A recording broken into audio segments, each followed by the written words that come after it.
সেবার কি যে হলো, উনি কেমন যেন অনেকটা নিভে গেছেন।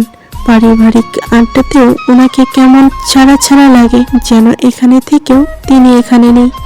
একদিন হঠাৎ করে বলেই ফেলেন মাকে, মা, আমার আর ওই দেশে ভালো লাগে না, খুব কষ্ট হয়, থাকার কষ্ট, খাওয়ার কষ্ট, এত উঁচুতে উঠে কাজ করতে হয়, মনে হয় যেন সূর্যটা ঠিক আমার মাথার উপরে, গরমে গা কাঁপে, ঘামে পিচ্ছিল হয়ে যায় পা রাখার জায়গাটা, মনে হয় এই বুঝি পা হড়কে পড়ে যাব শত শত ফুট নিচে।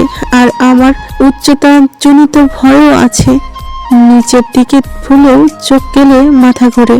মা পান সাজাচ্ছিলেন হাসি মুখে, পাশেই আমিও বসাছিলাম। হাসি মুখ মুহূর্তেই মলিন করে তিনি বললেন, এই কি কথা বলছিস বাবা, এরকম কাজ তো আরো কতজন করে, তোর চাচাতো ভাইয়েরা দেখছিস না কিভাবে টাকার পাহাড় বানাচ্ছে, তোর যদি বেশি কষ্ট হয় তবে অন্য কাজ খুঁজে নে না। মা বিষয়টা এত সোজা না যে চাইলেই অন্য কাজ পেয়ে গেলাম, তাছাড়া ওখানে সব কাজই কঠিন। তাহলে বাকিরা কিভাবে করছে আর কি, জীবনের মায়া না করে কষ্ট করে।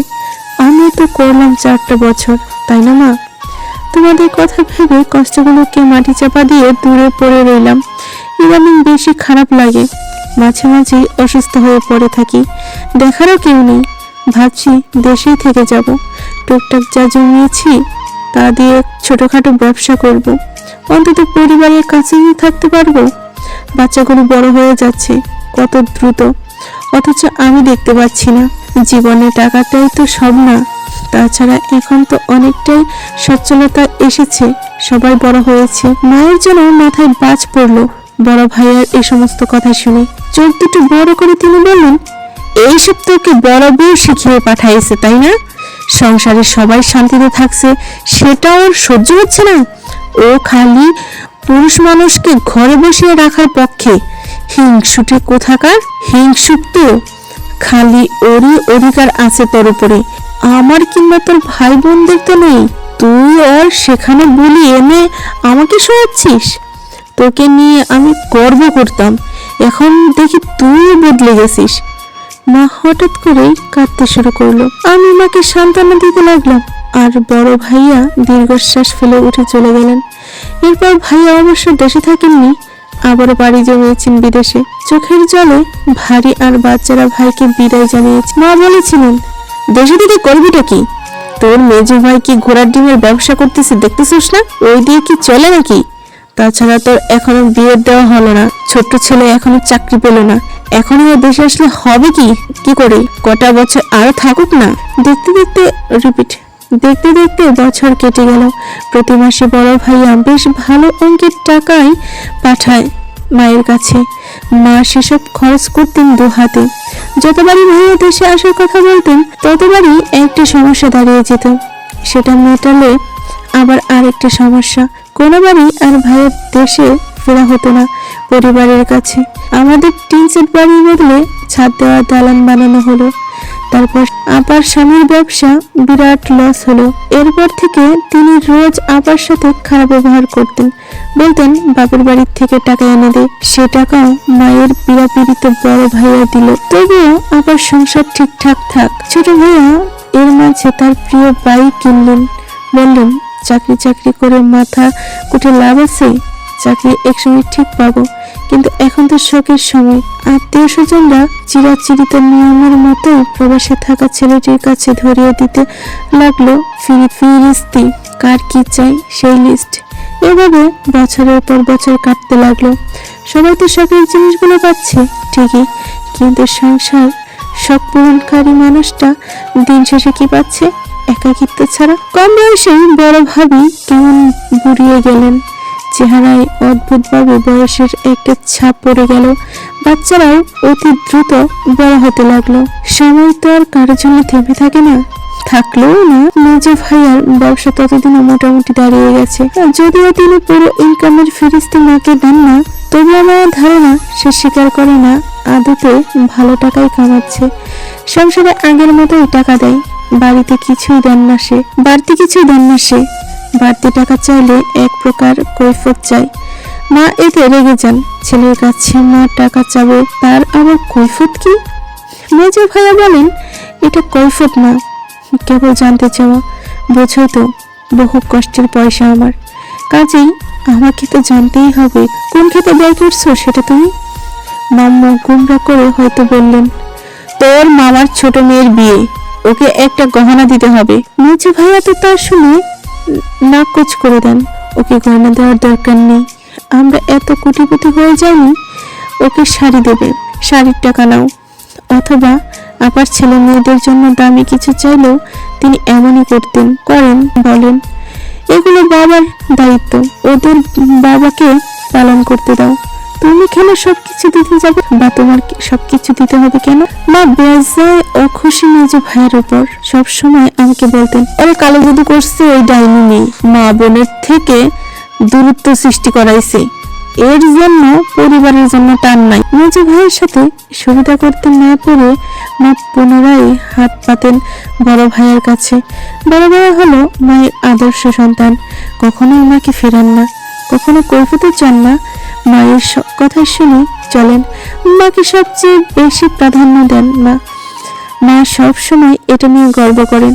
বড় ভাইয়া সবচেয়ে সেরা, এক কথা হরদমই বলেন। এর মাঝে মেজো ভাইয়া হুট করে একদিন জানালেন তারা এবারে ছেড়ে দিচ্ছে, শহরে যেয়ে থাকবে। ভাইয়ার বেশিরভাগ ব্যবসা এখন তিনি শহরেই স্থানান্তর করেছেন, কাজেই ওখান থেকেই দেখভাল করতে হবে।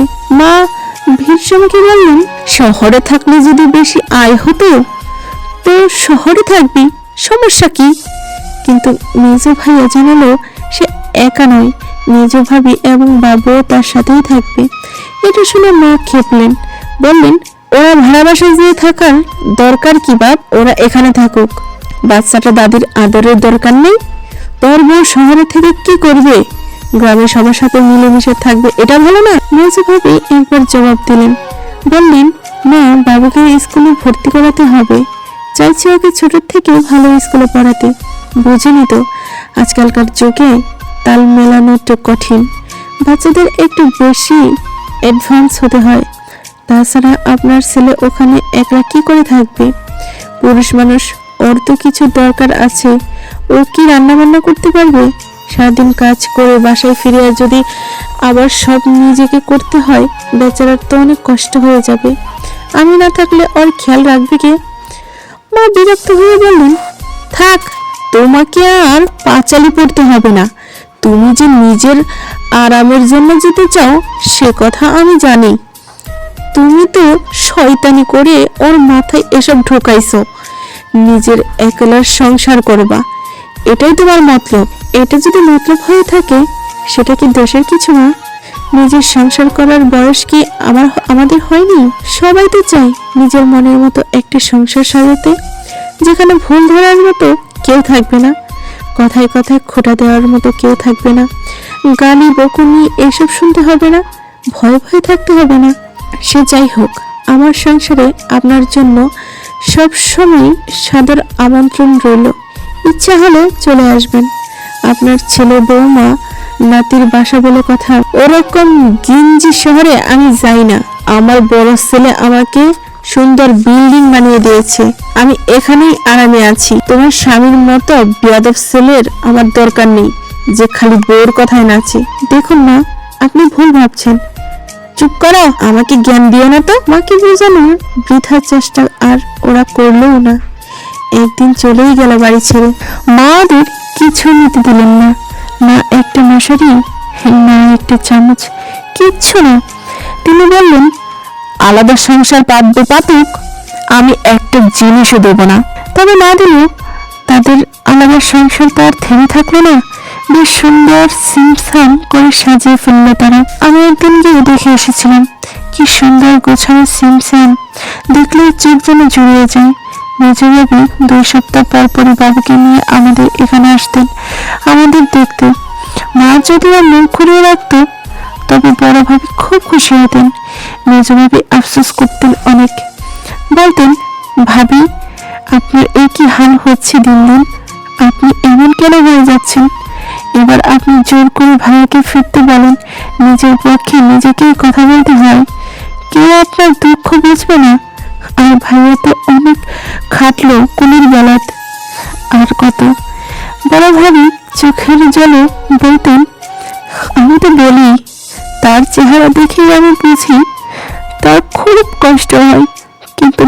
বিরুদ্ধে যে তিনি যেতে পারবেন না। তিনি তো খুব মায়ের কথা শুনেন।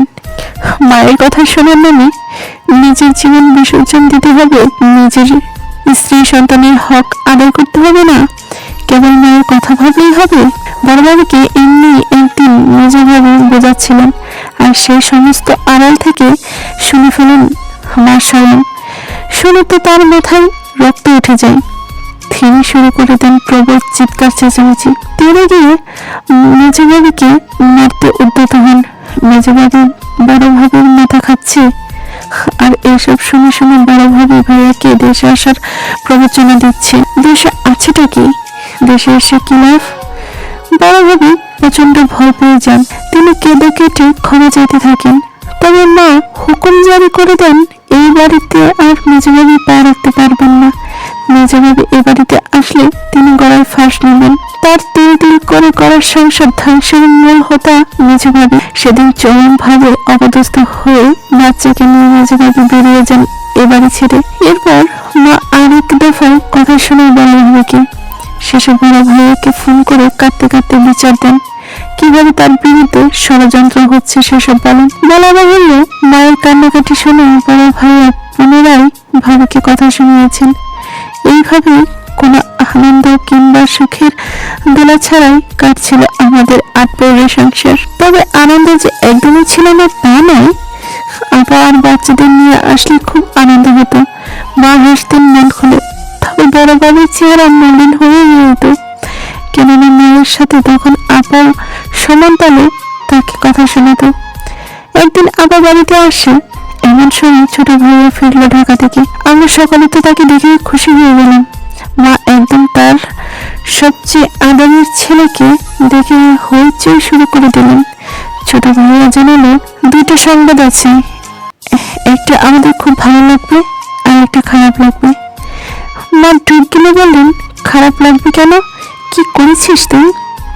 আমি বললাম, ভালো সংবাদটাই আগে দাও। ছোট ভাইয়া হেসে জানালো, তার খুব ভালো একটা চাকরি হয়েছে, অনেক বড় পোস্টে। আমরা সকলে তো চেঁচিয়ে উঠলাম।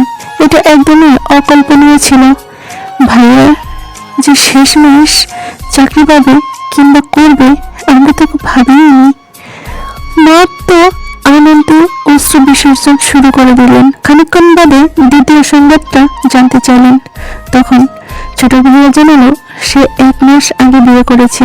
এ কথা শুনে সকলের চেহারা মলিন হয়ে গেল। মা বিছানায় ধপ করে বসে পড়লেন। বললেন, তুই বিয়ে করলি অথচ নিজের মেয়েকে জানানোর প্রয়োজন মনে করলি না? ভাইয়া এইসব সেন্টিমেন্টের ধার ধারল না। বিরাস মুখে বলল, উফ, এখন তো জানালামই। পুরুষ মানুষের কি বিয়ের অনুমতি মা বাপের থেকে নিতে হয়? মা কাঁদতে বসলেন। আয়োজন করে তার আদরের ছেলে একই দুর্গতি। ছোট ভাইয়ার দীর্ঘদিনের প্রেমের সম্পর্ক ছিল। সেই ভার্সিটি লাইফ থেকে সে কিছুটা বাউন্ডুলে বখাটে কিসিমের ছেলে, তবে দেখতে সুদর্শন। একদম চশমাটুকু বাদে যেন ঠিক হুমায়ুন আহমেদের শুভ্র। আর আমাদের ছোট ভাইও উপন্যাসের মতোই ধনী বাবার একমাত্র কন্যা। জানা গেল ভাবির বাবার অফিসে তার চাকরি হয়েছে। তাই তো বলি, এত বড় পোস্ট সে কি করে পেল, কি করে খসালো, তার কি এত যোগ্যতা? যাই হোক, এসব জেনে মায়ের কান্না থামলো। এত ধনী পরিবারের জামাই হয়েছে তার ছেলে। একদিক দিয়ে খুশি লাগলেও আবার অন্য দিক দিয়ে মায়ের মনে দোটানা। এই মেয়ে তার ছেলেকে মান্য করবে তো? ছোট ভাই বিরক্ত হন, বলেন, মান্য করার কি আছে? তোমার যে কি কথা না, আমি কি ওর মালিক আর ও আমার দাসী? মান্য করলে আসছে কোথা থেকে? আমরা হলাম স্বামী স্ত্রী, বন্ধুর মতো, দুজনে দুজনকে সম্মান করি, ভালোবাসি, দ্যাটস ইট। মা চোখ বড় বড় করে কেমন চেয়ে রইলেন। এরপর বললেন, আচ্ছা, তোর বউকে আনবি না? ছোট ভাইয়া হেসে বললেন, ওকে তো এনেছি, কিন্তু একসাথে ঢোকায়নি ঘরে, কারণ আমি চাইনি ওই চেঁচামেচি রেখুক। আগে তোমাদের জানিয়ে দিলাম, এখন ওকে আনছি, দাঁড়াও। ভাইয়া বাড়িতে চলে গেল। মা আমার আর আব্বার মুখ চাওয়াচাই করতে লাগলেন। একটু পরে নতুন বউ ঢুকলো। তার পরনে একটা সাদা কামিজ আর জিন্সের প্যান্ট, গলায় মাফলারের মতো কিছু একটা পেঁচিয়ে রেখেছে, চোখে বড় বড় সানগ্লাস, ঠোঁটে কেমন অদ্ভুত রঙের একটা লিপস্টিক। সে বেশ উঁচু জুতো পরে এসে দাঁড়ালো মেয়ের সামনে। কোনো লজ্জা আনুষ্ঠানিক কিছু তার ভেতরে নেই। এসে সে বলল, এসি নেই? মা কোনো রকমে বললেন, নতুন বউ অথচ একটা শাড়ি। ছোট ভাইয়া মাকে থামতে বললেন, তবে আঁকা চেঁচিয়ে উঠল, কিরে মাকে থামাচ্ছিস কেন? তোর বউর কি লজ্জা নাই? কোনো সালাম নাই, কোনো কিছু নেই, আইসা সঙ্গের মতো দাঁড়ায় আছে, আবার বলে এসি নাই। পোশাক আশাকের কি অবস্থা আছে জি? আর মুহূর্তে নতুন ভোর ঝগড়া লেগে গেল আবার সাথে। তুমুল বাক বিতণ্ডায় এবং মায়ের যোগ দিলেন। শেষে নতুন বউ নিজ থেকেই থেমে গেল, বলল, আমি এই বস্তিতে এই ঝগড়ুটে ছোট লোকদের সাথে থাকতে পারবো না। আমি চললাম, আমি কোনো দিনও আর এই বাড়িতে আসবো না। তুমি থাকতে চাইলে থাকো। মা চেঁচিয়ে বললেন, তুই যা যা, আমার ছেলে এখানেই থাকবে।